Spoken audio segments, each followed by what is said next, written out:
بسم الله الرحمن الرحيم. الحمد لله الذي أنزل على عبده الكتاب ولم يجعل له عوجا قيما لينذر بأسا شديدا من لدنه ويبشر المؤمنين الذين يعملون الصالحات أن لهم أجرا حسنا ماكثين فيه أبدا وينذر الذين قالوا اتخذ الله ولدا ما لهم به من علم ولا لآبائهم كبرت كلمة تخرج من أفواههم إن يقولون إلا كذبا فلعلك باخع نفسك على آثارهم إن لم يؤمنوا بهذا الحديث أسفا إنا جعلنا ما على الأرض زينة لها لنبلوهم أيهم أحسن عملا وإنا لجاعلون ما عليها صعيدا جرزا أم حسبت أن أصحاب الكهف والرقيم كانوا من آياتنا عجبا إذ أوى الفتية إلى الكهف فقالوا ربنا آتنا من لدنك رحمة وهيئ لنا من أمرنا رشدا فضربنا على آذانهم في الكهف سنين عددا ثم بعثناهم لنعلم أي الحزبين أحصى لما لبثوا أمدا نحن نقص عليك نبأهم بالحق إنهم فتية آمنوا بربهم وزدناهم هدى وربطنا على قلوبهم إذ قاموا فقالوا ربنا رب السماوات والأرض لن ندعو من دونه إلها لقد قلنا إذا شططا هؤلاء قومنا اتخذوا من دونه آلهة لولا يأتون عليهم بسلطان بين فمن أظلم ممن افترى على الله كذبا وإذ اعتزلتموهم وما يعبدون إلا الله فأووا إلى الكهف ينشر لكم ربكم من رحمته ويهيئ لكم من أمركم مرفقا وترى الشمس إذا طلعت تزاور عن كهفهم ذات اليمين وإذا غربت تقرضهم ذات الشمال وهم في فجوة منه ذلك من آيات الله من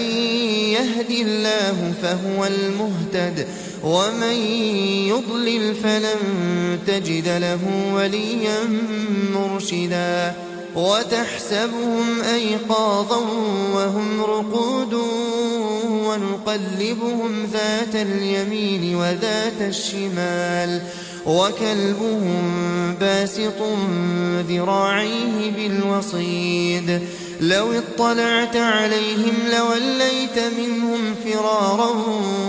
ولملئت منهم رعبا وكذلك بعثناهم ليتساءلوا بينهم قال قائل منهم كم لبثتم قالوا لبثنا يوما أو بعض يوم قالوا ربكم أعلم بما لبثتم فابعثوا أحدكم بورقكم هذه إلى المدينة فلينظر أيها أزكى طعاما فليأتكم برزق منه وليتلطف ولا يشعرن بكم أحدا إنهم إن يظهروا عليكم يرجموكم أو يعيدوكم في ملتهم ولن تفلحوا إذا أبدا. وكذلك أعثرنا عليهم ليعلموا أن وعد الله حق وأن الساعة لا ريب فيها، إذ يتنازعون بينهم أمرهم فقالوا ابنوا عليهم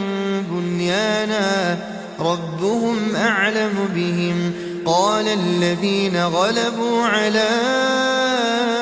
أمرهم لنتخذن عليهم مسجدا. سيقولون ثلاثة رابعهم كلبهم ويقولون خمسة سادسهم كلبهم رجما بالغيب، ويقولون سبعة وثامنهم كلبهم، قل ربي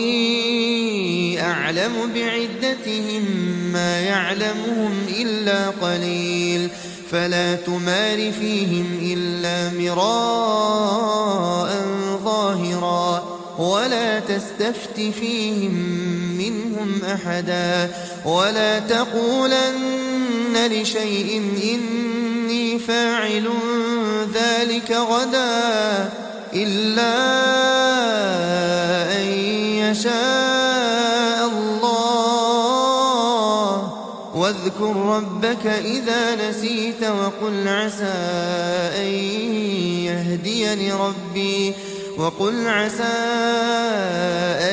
يهديني ربي لأقرب من هذا رشدا. ولبثوا في كهفهم 300 سنين وازدادوا 9. قل الله أعلم بما لبثوا له غيب السماوات والأرض أبصر به وأسمع ما لهم من دونه من ولي ولا يشرك في حكمه أحدا. واتل ما أوحي إليك من كتاب ربك لا مبدل لكلماته ولن تجد من دونه ملتحدا. واصبر نفسك مع الذين يدعون ربهم بالغداة والعشي يريدون وجهه ولا تعد عيناك عنهم تريد زينة الحياة الدنيا. ولا تطع من أغفلنا قلبه عن ذكرنا واتبع هواه وكان أمره فرطا. وقل الحق من ربكم فمن شاء فليؤمن ومن شاء فليكفر. إنا أعتدنا للظالمين نارا أحاط بهم سرادقها وإن يستغيثوا يغاثوا بماء كالمهل يشوي الوجوه بئس الشراب وساءت مرتفقا. إن الذين آمنوا وعملوا الصالحات إنا لا نضيع أجر من أحسن عملا. أولئك لهم جنات عدن تجري من تحتهم الأنهار يحلون فيها من أساور من ذهب ويلبسون ثيابا خضرا من سندس واستبرق متكئين فيها على الأرائك نعم الثواب وحسنت مرتفقا. واضرب لهم مثل الرجلين جعلنا لأحدهما جنتين من أعناب وحففناهما بنخل وجعلنا بينهما زرعا كلتا الجنتين آتت أكلها ولم تظلم منه شيئا وفجرنا خلالهما نهرا. وكان له ثمر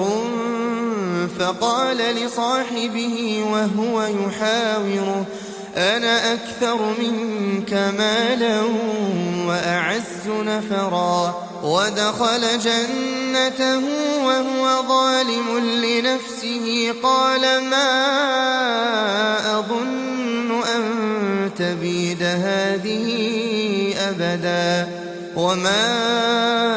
أظن الساعة قائمة ولئن رددت إلى ربي لأجدن خيرا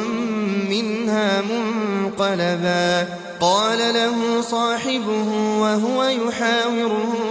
أكفرت بالذي خلقك من تراب ثم من نطفة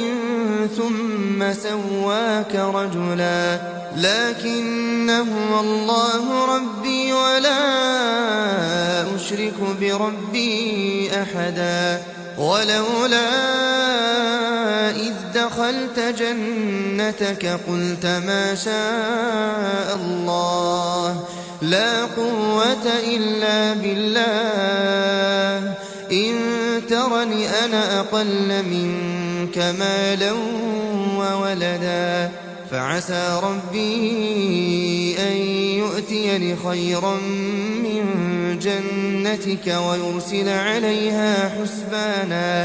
ويرسل عليها حسبانا من السماء فتصبح صعيدا زلقا أو يصبح ماؤها غورا فلن تستطيع له طلبا وأحيط بثمره فأصبح يقلب كفيه على ما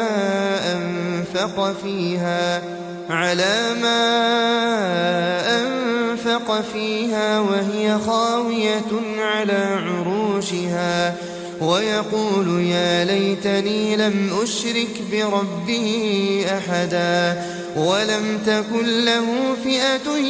ينصرونه من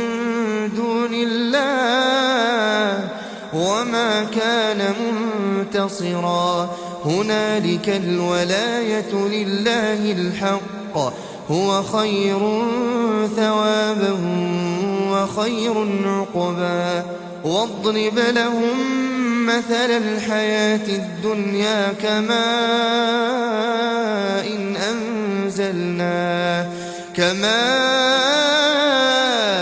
إن أنزلناه من السماء فاختلط به نبات الأرض فأصبح هشيما تذروه الرياح وكان الله على كل شيء مقتدرا المال والبنون زينة الحياة الدنيا والباقيات الصالحات خير عند ربك ثوابا وخير أملا ويوم نسير الجبال وترى الأرض بارزة وحشرناهم فلم نغادر منهم أحدا وعرضوا على ربك صفا لقد جئتمونا كما خلقناكم أول مرة بل زعمتم أن لن نجعل لكم موعدا ووضع الكتاب فترى المجرمين مشفقين مما فيه ويقولون يا ويلتنا ما لهذا الكتاب لا يغادر صغيرة ولا كبيرة إلا أحصاها ووجدوا ما عملوا حاضرا ولا يظلم ربك أحدا وإذ قلنا للملائكة اسجدوا لآدم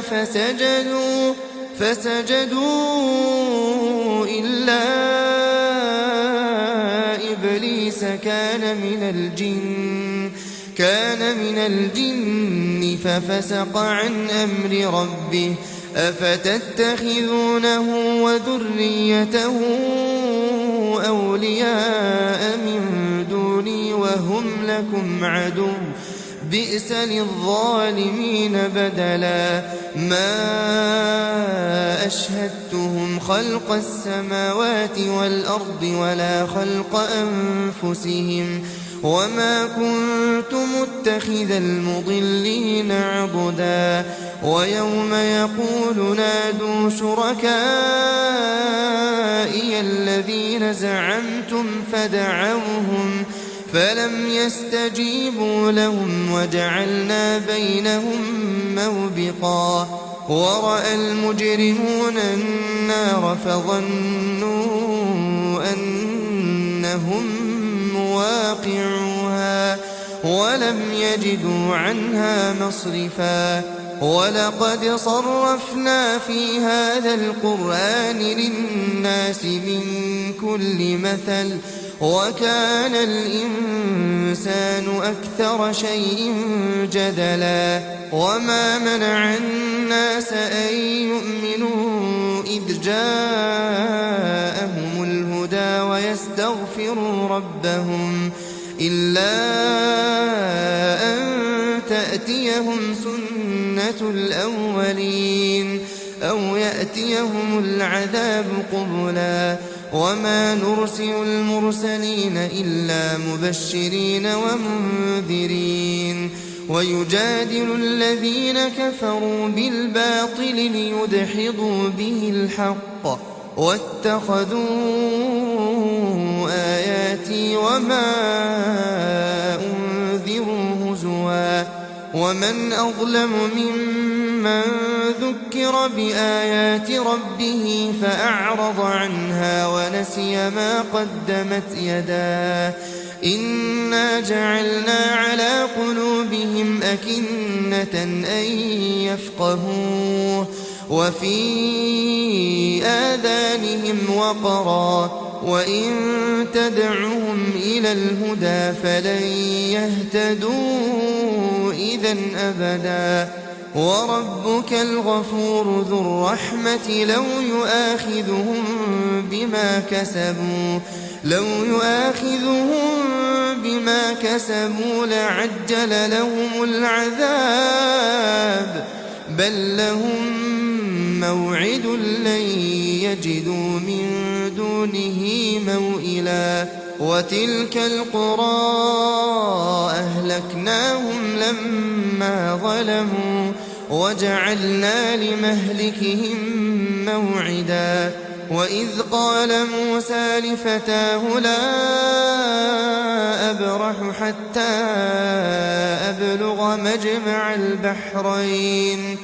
حتى أبلغ مجمع البحرين أو أمضي حقبا فلما بلغا مجمع بينهما نسيا حوتهما فاتخذ سبيله في البحر سربا فلما جاوزا قال لفتاه آتنا غداءنا لقد لقينا من سفرنا هذا نصبا قال أرأيت إذ أوينا إلى الصخرة فإني نسيت الحوت وما أنسانيه إلا الشيطان أن أذكره واتخذ سبيله في البحر عجبا قال ذلك ما كنا نبغي فارتدا على آثارهما قصصا فوجدا عبدا من عبادنا آتيناه رحمة من عندنا وعلمناه من لدنا علما قال له موسى هل أتبعك على أن تعلمني مما علمت رشدا قال إنك لن تستطيع معي صبرا وكيف تصبر على ما لم تحط به خبرا قال ستجدني إن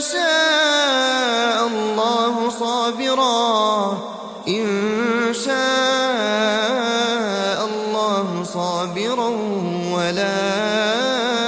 أعصي لك أمرا قال فإن اتبعتني فلا تسألني عن شيء حتى أحدث لك منه ذكرا فانطلقا حتى إذا ركبا في السفينة خرقها قال أخرقتها لتغرق أهلها لقد جئت شيئا إمرا قال ألم أقل إنك لن تستطيع معي صبرا قال لا تؤاخذني بما نسيت ولا ترهقني من أمري عسرا فانطلقا حتى إذا لقيا غلاما فقتله قال أقتلت نفسا زكية بغير نفس لقد جئت شيئا نكرا قال ألم أقل لك إنك لن تستطيع معي صبرا قال إن سألتك عن شيء بعدها فلا تصاحبني قد بلغت من لدني عذرا فانطلقا حتى إذا أتيا أهل قرية استطعما أهلها فأبوا أن يضيفوهما فوجدا فيها جدارا يريد أن ينقض فأقامه قال لو شئت لاتخذت عليه أجرا قال هذا فراق بيني وبينك سأنبئك بتأويل ما لم تستطع عليه صبرا أما السفينة فكانت لمساكين يعملون في البحر فأردت أن أعيبها وكان وراءهم ملك يأخذ كل سفينة غصبا وأما الغلام فكان أبواه مؤمنين فخشينا أن يرهقهما طغيانا وكفرا فأردنا أن يبدلهما ربهما خيرا منه زكاة وأقرب رحما وأما الجدار فكان لغلامين يتيمين في المدينة وكان تحته كنز لهما وكان أبوهما صالحا فأراد ربك أن يبلغا أشدهما ويستخرجا كنزهما رحمة من ربك وما فعلته عن أمري ذلك تأويل ما لم تسطع عليه صبرا ويسألونك عن ذي القرنين قل سأتلو عليكم منه ذكرا إنا مكنا له في الأرض وآتيناه من كل شيء سببا فأتبع سببا حتى إذا بلغ مغرب الشمس وجدها تغرب في عين حمئة ووجد عندها قوما قلنا يا ذا القرنين إما أن تعذب وإما أن تتخذ فيهم حسنا. قال أما من ظلم فسوف نعذبه ثم يرد إلى ربه فيعذبه عذابا نكرا. وأما من آمن وعمل صالحا فله جزاء الحسنى وسنقول له من أمرنا يسرا. ثم أتبع سببا حتى إذا بلغ مطلع الشمس وجدها تطلع على قوم لم نجعل لهم من دونها سترا. كذلك وقد أحطنا بما لديه خبرا. ثم أتبع سببا حتى إذا بلغ بين السدين وجد من دونهما قوما لا يكادون يفقهون قولا. قالوا يا ذا القرنين إن يأجوج ومأجوج مفسدون في الأرض فهل نجعل لك خرجا على أن تجعل بيننا وبينهم سدا. قال ما مكني فيه ربي خير فأعينوني بقوة أجعل بينكم وبينهم ردما. آتوني زبر الحديد حتى إذا ساوى بين الصدفين قال انفخوا حتى إذا جعله نارا قال آتوني أفرغ عليه قطرا. فما استطاعوا أن يظهروه وما استطاعوا له نقبا. قال هذا رحمة من ربي فإذا جاء وعد ربي جعله دكاء وكان وعد ربي حقا. وتركنا بعضهم يومئذ يموج في بعض ونفخ في الصور فجمعناهم جمعا. وعرضنا جهنم يومئذ للكافرين عرضا. الذين كانت أعينهم في غطاء عن ذكري وكانوا لا يستطيعون سمعا. أفحسب الذين كفروا أن يتخذوا عبادي من دوني أولياء إنا أعتدنا جهنم للكافرين نزلا. قل هل ننبئكم بالأخسرين أعمالا الذين ضل سعيهم في الحياة الدنيا وهم يحسبون أنهم يحسنون صنعا. أولئك الذين كفروا بآيات ربهم ولقائه فحبطت أعمالهم فلا نقيم لهم يوم القيامة وزنا. ذلك جزاؤهم جهنم بما كفروا واتخذوا آياتي ورسلي هزوا. إن الذين آمنوا وعملوا الصالحات كانت لهم جنات الفردوس نزلا خالدين فيها لا يبغون عنها حولا. قل لو كان البحر مدادا لكلمات ربي لنفد البحر قبل أن تنفد كلمات ربي ولو جئنا بمثله مددا. قل إنما أنا بشر مثلكم يوحى إلي أنما إلهكم إله واحد فمن كان يرجو لقاء ربه فليعمل عملا صالحا ولا يشرك بعبادة ربه أحدا.